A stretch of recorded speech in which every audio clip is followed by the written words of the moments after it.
All right, it is the weekend of August 1st, 2025. We are going to the movie theater to see actually two movies. The two movies that are opening this weekend, actually the two movies that are involved in the movie draft game that we are playing, me and my collective podcasting friends. The two movies are The Bad Guys 2 and The Naked Gun. So, I'm going to go see a double bill of those movies today, which will be kind of a fun thing. It's been a while since I've done a double feature. There's a bit of a drawback. There's a bit of a time frame between the two movies, so we're deciding to leave a little later than I normally would. I'd like to get to the theater well in advance of time and I can relax and all that sort of thing, but because of the amount of time in between the two movies, I've decided to push off my arrival to a later than usual time. So we are now on our way. Bad Guys 2, have seen the original one. Very enjoyable movie. Great cast and whatnot. And looking forward to seeing this. I love the animation style that they chose for this movie, for the series, obviously now. I didn't know going into the first one that it was based on a set of kids' books and all that sort of thing. So, which is appropriate, makes sense why the humor is the way it is and all that sort of thing. But again, there's stuff for the adults in the audience as well, which is kind of cool. So that's what I'm looking forward to. I'll go see anything with Sam Rockwell, to be honest, even if it's just his voice. It's just, I'm a big fan of his work, and he always picks very interesting, even if it's like off the beaten path sort of roles and whatnot. And the other movie being The Naked Gun, which is a legacy sequel. It is within universe, according to the makers and all that sort of thing. And obviously, you've seen a couple of trailers. It follows the sons, the offspring of several of the characters of the original, but whether or not that joke's going to be in the final print, we don't know. Looking forward to it. It's a very short movie. The Bad Guys 2 is like an hour and 44 minutes, which is a half-decent running time. But The Naked Gun 2 is listed at like an hour and 25 minutes, so like under the 90-minute route. So we're thinking it's going to be jam-packed with nothing but jokes from start to finish. Hearing good things from what people are saying. Cast, Liam Neeson playing a straight man, perfect for picking up from Leslie Nielsen's portrayal of Frank Drebin and all that sort of thing as Frank Drebin Jr. Having Pamela Anderson in the cast. Again, Pamela Anderson is having such a fabulous return to the limelight and all that sort of thing. Picking some superb roles for her, showing that it's unfortunate that, I mean, she wasn't given these sort of roles when she was younger. I mean, again, I'm a fan of Pamela Anderson. Who could you not be? A fellow Canadian woman making fantastic career and all that sort of thing from what she did and all that. And I don't fault her for stuff she's done in the past, but I am so happy that she's coming to her own at this point in her life. She's just knocking it out of the park with all of her performances. The Last Showgirl, I mean, such fantastic work and all that. But yeah, so her and Liam Neeson, I mean, they look like they work well together. They're fantastic on like red carpets and stuff like that together and whatnot. But yeah, so looking forward to, like I said, another double bill today, and we're about to head into the theater and see you guys inside. Apparently this location got left a bunch of the small buckets for the Smurfs movie. Nothing but small buckets of Smurfs popcorn. Alright, there doesn't seem to be anything crucial to,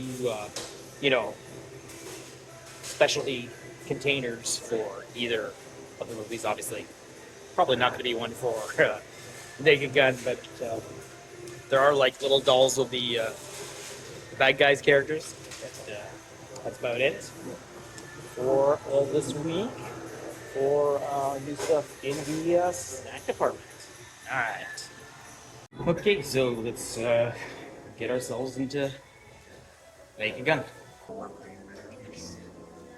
All right. Good timing. Trailers are still on. Here we go.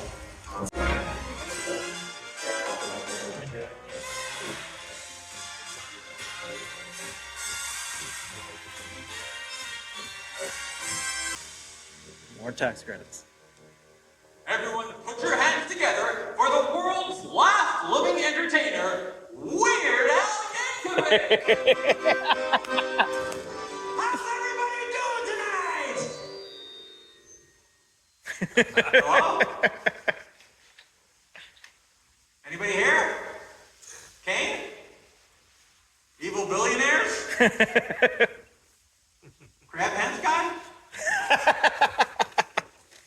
Oh, what the heck?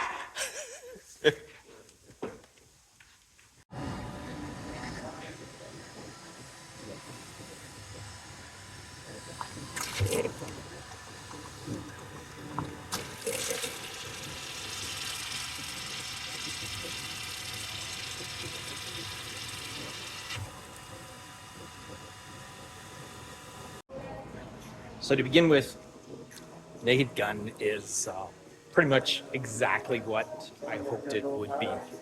Now, of course, it wasn't over-the-top slapstick and all that sort of thing, but they never really were. There's a lot of wordplay, which was fantastic.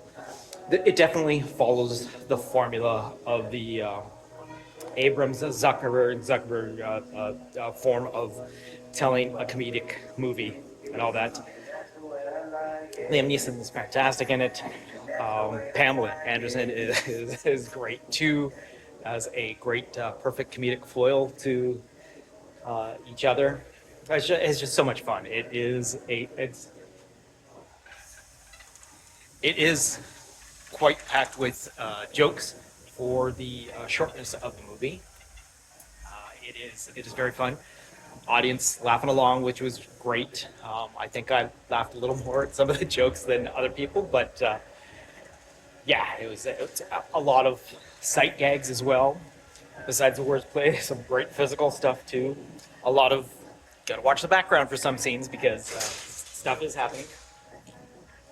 Yeah, no, it was definitely a fun time at the theater because comedies are more infectious when there's more people watching the movie and enjoying it the same as you. But this is definitely well worth it. I really enjoyed it. It was a great, first of all, tribute to the original trilogy, and the running gags are fantastic. So fun. The Naked Gun, the new one, just from the get-go. That trailer that you saw, the little girl thing, is the opening scene, so you get that right away. But there's actually even more in it, so it's even better. So yeah, that's all I got to say about that right now. Upon closer observation, I appear to be wearing loafers. Well, it turns out there are some branded bags and cups for the bad guys too. But as we are doing this on a budget, I'm just refilling an old cup. So hopefully no one says anything as we get ready to go see Bad Guys 2. Right here. As is traditional, we had 4 crew babies in the credits of the movie. And now we're at our tax credit sections for practically the end of the actual closing credits. And we do get a final scene. There we go.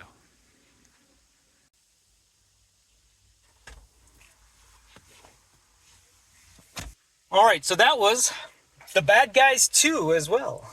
Spent a lot of time in a theater today, so as soon as the movie was over, I headed out as quickly as possible.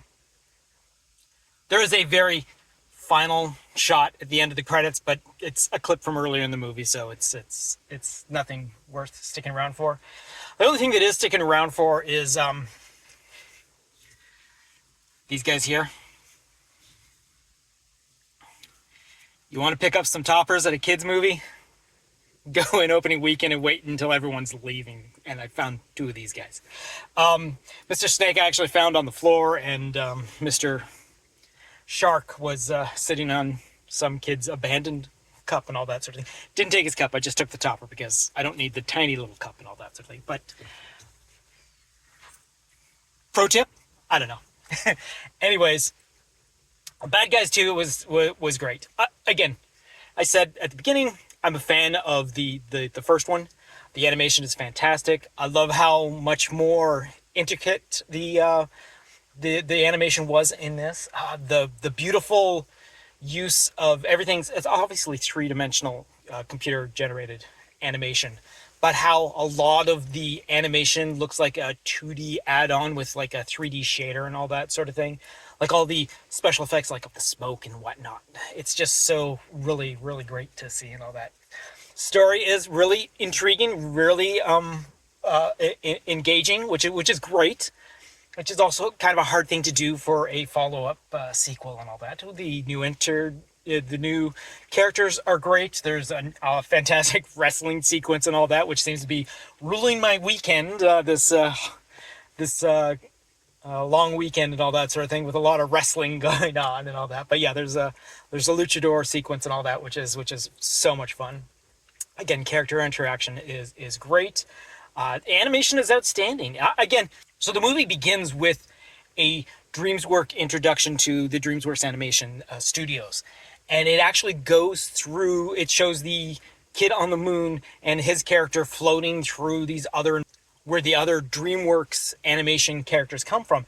And you see how different each of them are and all that sort of thing. Like we get How to Train Your Dragons, and we get like Madagascar and Shrek and whatnot. So it's kind of neat to see the different styles of animation. And again, this one in itself is completely different from all the other types of animation that they've done through DreamWorks and all that. It's just fantastic to see. It's just fun. It was a theater packed full of families. Obviously, it's a kids movie, opening weekend. It's going to be big and packed and all that. It's nice to see that the scenes that they got the biggest laughs were the fart jokes, which was hilarious to see. Even though they are in the trailer, they're even funnier on the big screen, especially when you have like tons of kids that just laughing loudly at poor Mr. Piranha. There is some kissing scenes between characters. One overly done that actually even the adults in the audience were like, oh, and of course there's like another big one near the end and all that sort of thing, and like it's mixed reactions to the kids and whatnot. But yeah, it was a fun experience, very well done movie. It was a great day out seeing these two fantastic movies. Obviously completely different audiences, but the fact that I had so much fun with these entertaining comedic movies was just a good sign for this. Now, whether or not they're going to make big box office at this point, again, we're in the middle of the summer season. Actually, we're coming up to like the end. We've got 2 months left to this summer game that we are playing, and while these are strong movies, there's a lot of potential competition out there, and the numbers are showing that these movies do really good on opening weekends. It's just, do they have the legs to continue on and all that sort of thing? I could see both these movies are definitely gearing up for hopefully a sequel. No doubt about it, at the end there is totally hey, we're definitely making another movie from this one. Short movies, fantastic. Don't have to keep the parents there for long. And like I said, The Bad Guys 2 was just jam-packed with everyone. Like almost every single seat was sold out. All in all, good afternoon out at the movies. Long because of the time in between the movies and all that sort of thing. But I went in and watched the first like half hour of F1 because I could do that sort of thing because of whatever. But yeah. So by showing the movie makers that there's money still to be made in the theater is why you should go out and see the theater, because then we will get more movies brought out to the theaters. There's going to be a crop of fantastic movies. Now we do have a couple of movies coming up over the next couple of weeks that are probably going to be very well done movies, but again, just so late in the season, there's less of a chance that they're going to be huge numbers and all that sort of thing, because you still got juggernauts like Fantastic Four, Jurassic Park, Superman. And while the numbers are still kind of low, like your Lilo and Stitch and your Mission Impossible, it's still making money, which is fantastic to see, that sort of thing. I mean, I'm all cheering for movies that are staying in the theater more than 2 or 3 weeks. We have a couple that have actually dropped off to that point, but the fact that movies from May you can still find in the theater is always a great sign. Hell, movies from April are still in the theaters, so pretty sure some of you out there know which one that is in particular. So yeah, go see movies. These 2 movies, The Bad Guys 2 and Naked Gun, were so much fun. And until next time, see you at the box office. Now it's extremely sweaty in this friggin' car, so I gotta get some air on in this thing, because woo! That's the other thing about doing this in the middle of the summer. Oh, the car gets so hot when you abandon it for a couple of hours. All right.